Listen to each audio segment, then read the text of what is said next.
Greetings, friends. Welcome, everyone. Good day to all. I'm glad to see you all. I can't see all of you, but I will see your comments. Wishing everyone a truly wonderful, grand, magnificent day. A day when the United States of America may have finally seen the light, but that's not certain. We will now delve into this important issue together because today, early in the morning, Kyiv time, the President of the United States, Trump, announced that he will help Ukraine with even more weapons. And this is quite a strange, even unexpected statement from the President of the United States, because we all remember very well how Trump has behaved over the past few months since he entered the White House. And to put it mildly, this behavior was not very friendly towards Ukraine. So the topic is extremely interesting, and the news is truly good. This happens extremely rarely these days, so I want to talk to you about it in more detail. But first, I urge you to donate to our major fundraiser that we launched today. This fundraiser is for FPV drones with fiber optics. The fundraiser is called Optical Rust Cutter, and we need to raise 50 million hryvnias in order to purchase 1,355, if I'm not mistaken with the numbers one. 1,355 FPV drones with fiber optics and control stations. This fundraiser is extremely important because the Russians are ahead of us both in the quantity and quality of fiber optic FPV drones, and we want to change that. Our team, the team of our foundation, is actively working with several different manufacturers, and we have offered them a truly good, functional and high-quality solution, and we expect that these drones will truly be on a completely new level in terms of quality. And most importantly, the military really needs them. That's why in the description of this video and in the pinned comment you can find the relevant payment details. Please contribute to the fundraiser. This is truly extremely important. There's also a QR code on this stream. You can scan it with your smartphone and donate that way as well. This is really very important. So once again, I'm asking you to donate. Well, now let's move on to our main topic. About Trump. This morning I woke up and saw an interesting statement. Let me quote it verbatim. Trump said, "We are going to send even more weapons to Ukraine. They need to be able to defend themselves. They are being attacked very hard. We will have to send more weapons." Yes, mostly defensive, but they are being hit very hard.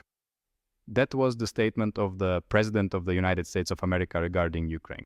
And this is very different from everything he said before. It is very different from his initial policy on the Russian-Ukrainian war. Immediately after this, Pentagon spokesman Sean Parnell stated, "At the direction of President Trump, the United States Department of Defense is sending additional defensive weapons to Ukraine so that Ukrainians can defend themselves while we work toward achieving lasting peace and ending the killings." From these two statements, we can conclude that, firstly, the United States of America is resuming military aid to Ukraine. Secondly, at least in the near future, they will most likely be focused specifically on air defense systems and possibly on some other defensive systems, judging by Donald Trump's statement. And this is something that is critically important to us right now and something we cannot replace if the United States of America does not continue to help us. And it is also possible, not out of the question, that Trump will start providing Ukraine with weapons that he himself approves rather than those approved by Biden. Because let me remind you, everything we have received over the past few months was not Trump's aid, it was Biden's aid, which was spread out over time and continued to arrive in Ukraine based on the decisions of the previous president of the United States, namely Biden. And Trump has already twice, Trump and his team, to be precise, stopped this aid. So the news is actually good.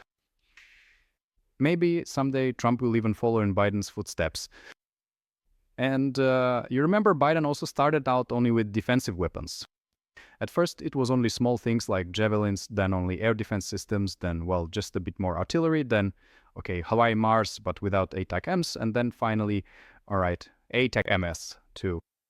Maybe our red-haired Trumpenko will follow this exact path, or maybe he'll change his mind and start supplying weapons to the Russian Federation tomorrow. That can't be ruled out either, considering Donald Trump's behavior and statements. Now, here's the most interesting part. The Wall Street Journal published an article stating that Trump promised Zelensky that the United States would send Ukraine as much military aid as it could afford.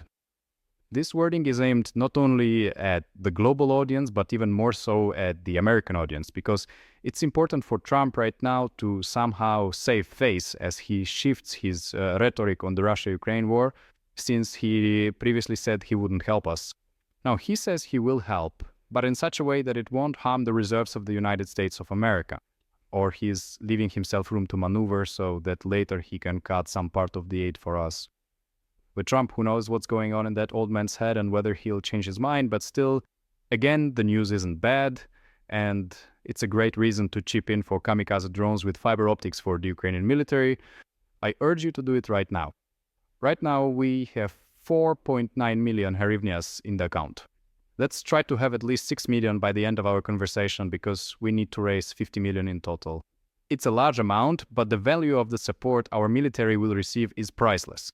And this is no less important than the aid from the United States of America, because we are providing the Ukrainian military with the most advanced, the very best FPV drones.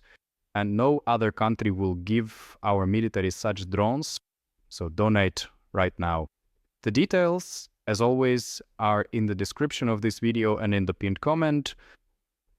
Perhaps today or tomorrow we will receive another update regarding military aid from the United States to Ukraine. Because according to the Wall Street Journal, the White House National Security Council is expected to meet today to discuss new arms deliveries to Ukraine. Honestly, as I read all this, I can hardly believe it myself, because, well, almost nothing indicated that Trump would change his approach to the Russia-Ukraine war. He once halted the aid. That was after the scandal in the White House. After that, obviously, the president's team and the president himself worked to improve relations with Donald Trump, and it worked. There was a good meeting at the Vatican, and there was a good meeting in The Hague at the NATO summit. And there was a good call, as Trump himself described it, between the two leaders on the eve of the event. But at the very same time, we must not forget that literally just a week ago, the United States of America officially halted crucial aid to Ukraine, a decision with significant implications. In fact, it happened less than a week ago, and this concerned the suspension of deliveries of certain types of weapons, including air defense systems, artillery, rockets for HIMARS, GMLRS, ammunition to be precise, and so on. And of course, this caused great confusion on the Ukrainian side, because there had been no warnings about the suspension of aid. And then this also caused great confusion on the American side, because we started being told that it wasn't Trump who suspended the aid, but Pete Hegseth, the Secretary of Defense, or actually not Pete Hegseth, but one of his 10 deputies, who isn't even a very high-ranking official in the Pentagon, but supposedly made this decision single-handedly.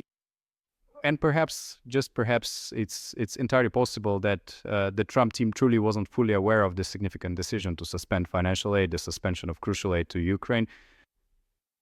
And, in one of my previous videos, I actually put forward three theories about how and why the military aid to Ukraine was suspended and how the American president would act.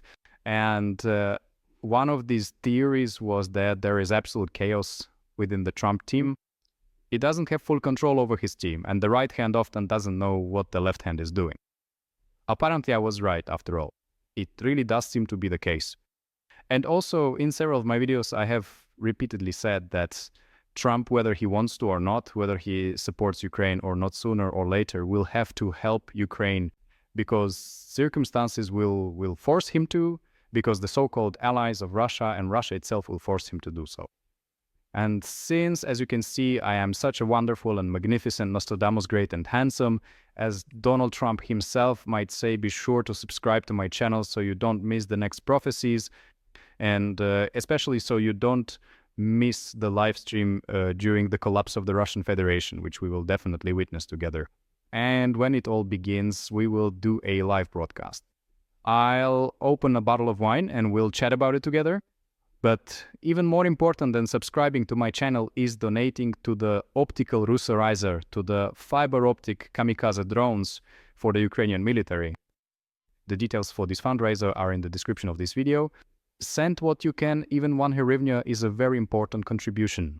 And as of now, we've collected 5 million and some change. That's wonderful. But friends, we need to raise much more and much faster so that our soldiers can get the best equipment. Exactly, exactly.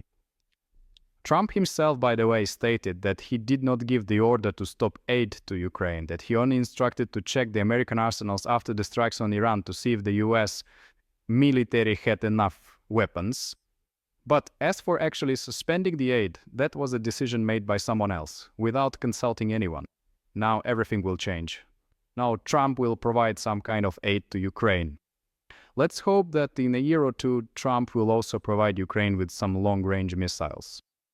But dreams are just dreams. Right now, we need to be more active in supporting our military. Why did Trump make such a decision? This is probably the most important question in this conversation. In the conversation about him starting to help us more actively. Well, at least that's what the statements say.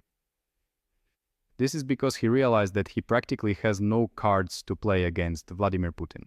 The only cards he could show to Vladimir Putin are military aid to Ukraine and tougher sanctions against so-called Russia.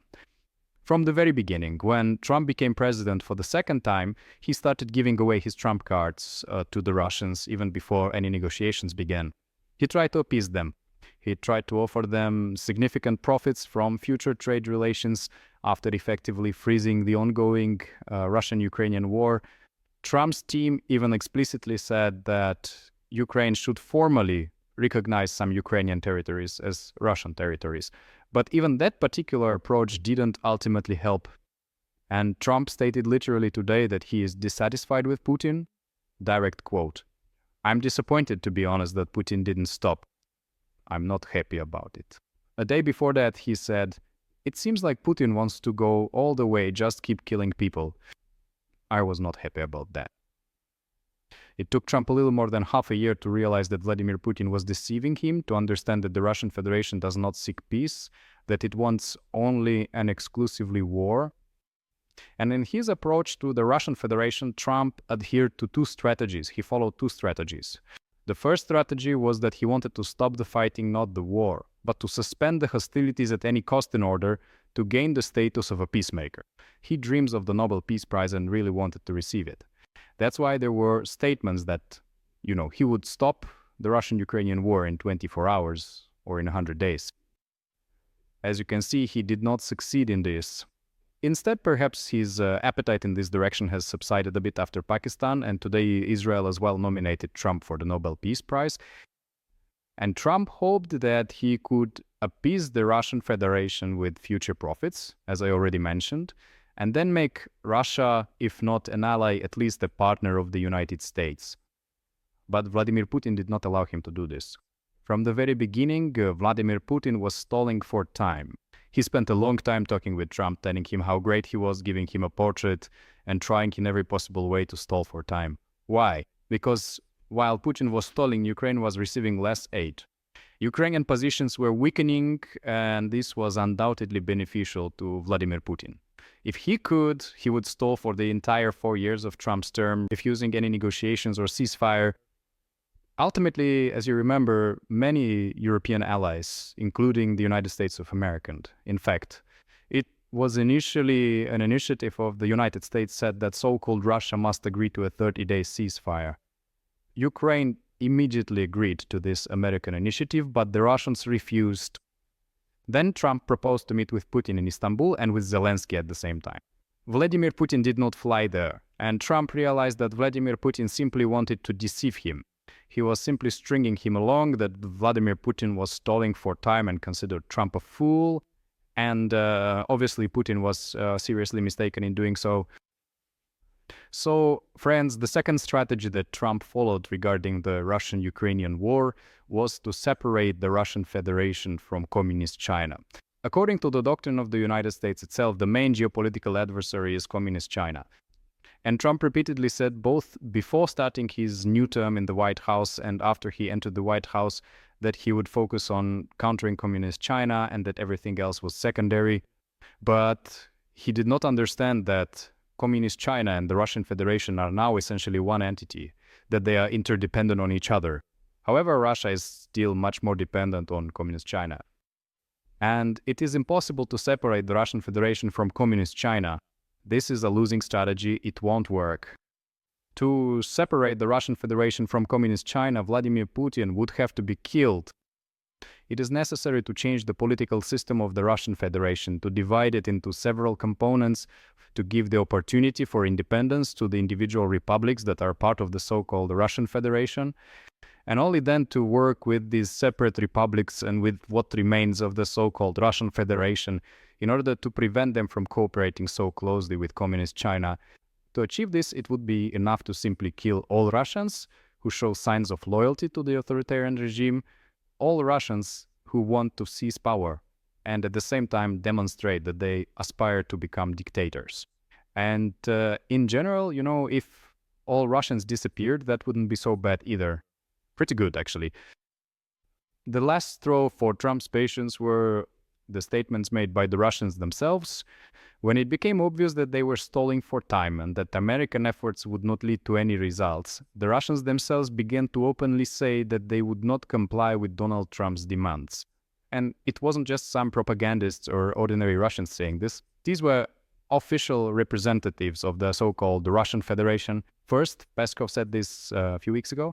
And just yesterday, Lavrov stated this in an interview with a Hungarian publication. He said that Russia will not agree to any kind of truce. Russia does not need any truce, any cessation of hostilities. What Russia wants is for Ukraine to make Russian the second official language, to give up its territories for Ukraine, to hand over its territories to the Russian Federation, for us to carry out this mythical demilitarization and denazification here. In short, as always, the Russians put forward absolutely unacceptable conditions because they are not interested in ending the war at all. And they said this directly. Of course, the American side noticed this. Besides, we don't know exactly what Lavrov was talking about. The American leader with Vladimir Putin last time. But obviously, Trump was trying to present Putin with, if not an ultimatum, then at least some kind of final offer like, come on, Vladimir, stop and we'll trade with each other, exchange movies, hold hockey matches and so on. And Vladimir Putin said, I don't want to stop. I won't stop, and the fighting will continue. And Trump realizes that he already looks like a laughingstock, not just in the eyes of the whole world, or Europeans, or Ukraine. Our opinion doesn't really concern him, to be honest. He has started to look like a fool in the eyes of Americans. Because even Republican media outlets now, such as the New York Post, if I'm not mistaken, Fox News, and a few other conservative media that have a big influence on Trump's electorate in the Republican Party, have already started to say outright, look, Vladimir Putin is ignoring all the proposals. Vladimir Putin is not moving toward peace. The Russians think Trump is a fool. Of course, he doesn't like that, so he had to respond as well. That's it. So we can state that both of Donald Trump's strategies, immediate reconciliation and cessation of hostilities, as well as separating the Russian Federation from Communist China, have failed spectacularly. And whether the American president wants it or not, he is forced to change his strategy regarding the Russian-Ukrainian war. The Russians, in turn, will help him to provide even more assistance to Ukraine. Vladimir Putin himself and his closest circle like Ushakov, Peskov will now try to maintain a balance. They won't make any sharp statements. They'll say that, well, aid to Ukraine does not contribute to peace. Well, something along those lines. But then there's drunk Medvedev, who's already had a drink this morning and managed to get into a spat with Trump. Just 2 weeks ago, he's already posted, and I quote verbatim, "The American is once again riding his favorite political swings. I'm pleased with my conversation with Putin. I'm disappointed with my conversation with Putin. We are not supplying new weapons to Ukraine. We will supply a lot of weapons." How should we react to this? Just as before, just as our soldiers do, just as the Supreme Commander-in-Chief does, not at all. Continue to pursue the goals of the special military operation, reclaim our land, work towards victory, stated Dmitry Medvedev. And with this, he spat in Donald Trump's face. An absolutely undiplomatic, harshly anti-American statement. And besides, I have to mention one more event that also weakened America's attempts to reach an agreement with the Russians. This is Israel's war against Iran. As you may have noticed, while there were active exchanges of strikes going on there, the Russians were making openly unfriendly statements towards the United States of America. They condemned the aggression of the United States of America. I'm quoting this verbatim now. They said that the states are behaving extremely badly. Russia is categorically opposed to this. This was yet another important signal for Donald Trump. So I assume that we will still have some difficulties with Donald Trump's team going forward. He will still give us a hard time. He will keep canceling his decisions and then bringing them back. He will keep resisting, but in the end, he will still be forced to help Ukraine. Now, the second part of this excellent question. It is quite difficult to defeat the Russian Federation with weapons alone, at least in the current configuration. For the Russian Federation to want peace, or better yet, to cease to exist, serious sanctions and economic pressure on the Russian Federation are necessary. To some extent, economic pressure on the Russian Federation is currently being applied through lowering oil prices. At the same time, Russian officials and ministers themselves, not just some experts, are saying that the Russian economy is facing serious problems, that it is on the verge of recession, and that by 2027, it could happen that not a single new residential building will be completed in the Russian Federation. This is quite a telling indicator, for assessing the state of the Russian economy. The Russian economy really does have quite serious problems. The Russians have also started to cut payments for participation in the so-called special military operation. And when the Russians no longer have enough money to recruit new cannon fodder, that's when they'll want to freeze the Russian-Ukrainian war. Right now, in the so-called Russian Federation, there is a voluntary compulsory mobilization taking place. There is a small portion of Russians are being forcibly conscripted to fight against Ukraine, but the majority of their volunteers are those who have come for the financial payments.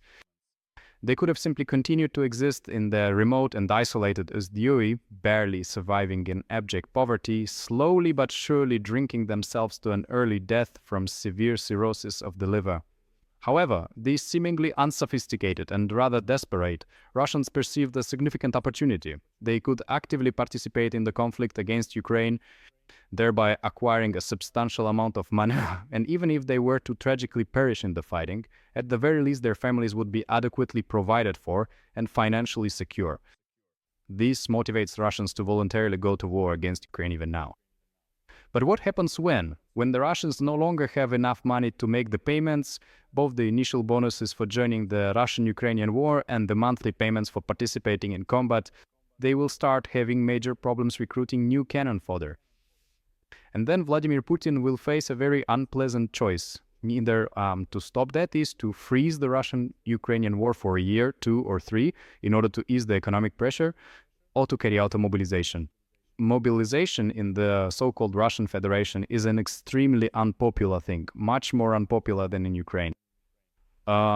Mobilization in the so-called Russian Federation has historically led to uprisings on the territory of the so-called Russia. Even when there was that mobilization in the fall of 2022, we saw resistance from the Russians themselves. This happened without the involvement of Ukrainian special services, for example, when one Russian shot a military commissar. In Dagestan, women came out en masse, blocked military enlistment offices, and fought with the police. Mobilization is truly something that can tear apart the so-called Russian Federation.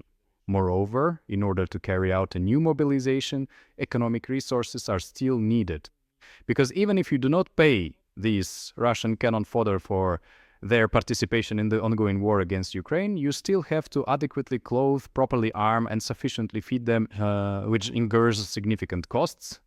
These are additional economic expenses that the Russian Federation most likely cannot afford right now. Therefore, new strikes on the Russian economy, combined with falling oil prices, could lead the Russian Federation to an absolute economic collapse. What could happen next? Well, at this point it's hard to predict. There are various possible scenarios, ranging from a freeze in the Russian-Ukrainian war and a resumption of hostilities after some time, to the disintegration of the entity currently known as the Russian Federation. We won't be dreaming about it now, because I'm sure we'll see it ourselves soon enough. That's it. But as for economic pressure, Senator Lindsey Graham, who has recently become even closer to Trump and is considered a hawk, stated that he is waiting for the Senate to begin voting on a new bill regarding secondary sanctions against so-called Russia. What does this bill entail? It stipulates 500% tariffs for all countries that continue to purchase, in particular Russian energy resources. Currently, the largest buyers of Russian oil and gas are countries like India, Communist China, and the European Union. The European Union still buys a lot of Russian gas. The European Union buys oil, and the Czech Republic, which actively helps us, continues to purchase quite a lot of Russian gas. There is a Czech initiative to procure shells for Ukraine. However, the European Union is indeed seriously financing the Russia-Ukraine war right now, in the sense that it helps the Russian Federation obtain new resources. India is currently one of the main importers of Russian oil. And so against the countries of the European Union, certain individual countries, against India, and of course against Communist China, these sanctions may be imposed if this bill is approved. This is a serious decision. If it is adopted, it will help us a great deal. But there is one caveat. When both the Senate and the House of Representatives, that is, when Congress approves this bill and they will approve it, it's only a matter of time. This does not mean that the sanctions will be imposed automatically. After all, the final decision will rest with Trump. It's just that Trump wants to remove sole responsibility from himself for the upcoming sanctions against the Russian Federation.